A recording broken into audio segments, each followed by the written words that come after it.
Inside Pretoria High Court, all eyes were locked on one man, Bongani Ntanzi. After weeks of relentless questioning, the courtroom reached a boiling point on Wednesday, a date that may ultimately decide whether the truth has been revealed or buried. Because what happened today wasn't just end of cross-examination, it was full-blown legal shutdown. Wednesday, the final push. On Wednesday, 22 April 2026, the state officially concluded its cross-examination of Ntanzi, focusing on controversial confession statement that sits at the heart of the case, but the closing moments were anything but routine. Tense escalation sharply when the defense objected to state questioning tactics, accusing prosecution of repeating the same question, applying psychological pressure, attempting to exhaust Ntanzi on the stand. The defense argument was clear. This was not fair question. It was strategic exhaustion. The state strikes back. The prosecution refused to retreat. They argued repetition is necessary to test consistency. Contradictions must be exposed clearly, and serious case demands tough interrogation. And crucially, the court allowed it, meaning Wednesday became a battle of endurance. Ntanzi under sustained questioning, the state pressing for cracks, the defense trying to shield credibility. This wasn't just a cross-examination or psychological pressure, attempting to exhaust Ntanzi on the stand. The defense argument was clear. This was not fair question. It was strategic exhaustion. The state strikes back. The prosecution refused to retreat. They argued repetition is necessary to test consistency. Contradictions must be exposed clearly, and serious case demands tough interrogation.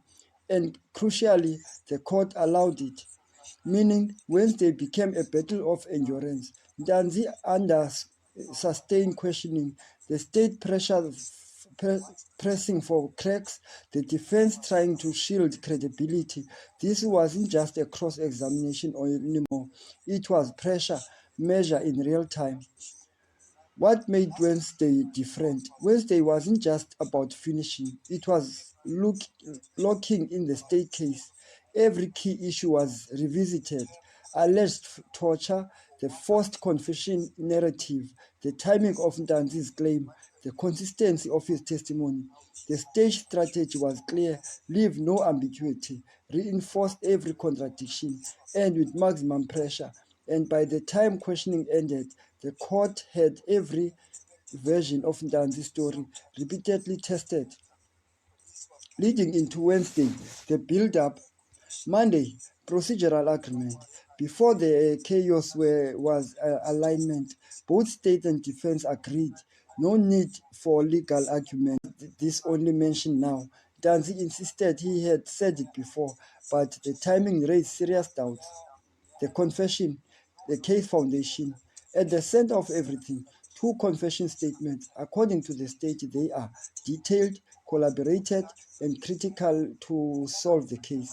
They describe the role of each accused, the execution of the crime, the structure of the operation, and even more explosive, they allegedly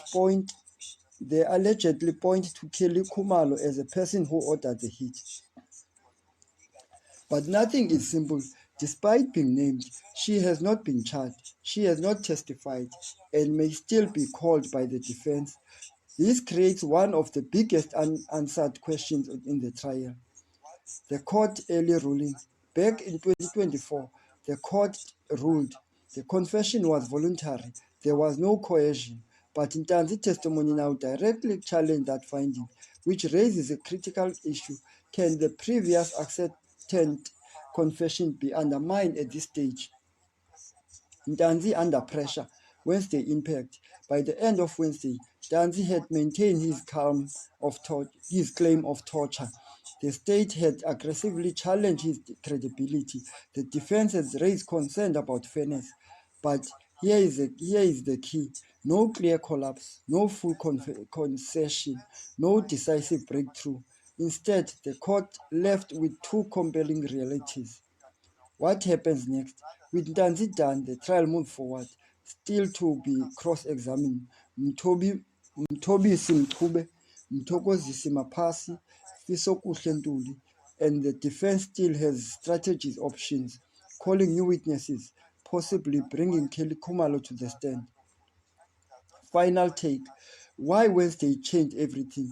Wednesday was not just the end of the questioning. It was a moment where the state solidified its attack, the defense tested its resistance, and the court absorbed the full weight of both sides because now there are no more questioning of Ntanzi, only judgments remaining. After weeks of pressure, the repetition and confrontation, the question stops here, but the real question remains: did Bongani Ntanzi tell the truth, or did the truth get forced out of him? That concludes our analysis. Thank you for watching The Sim. If you found this breakdown useful, consider subscribing for clear, factual legal analysis. Until next time, stay informed.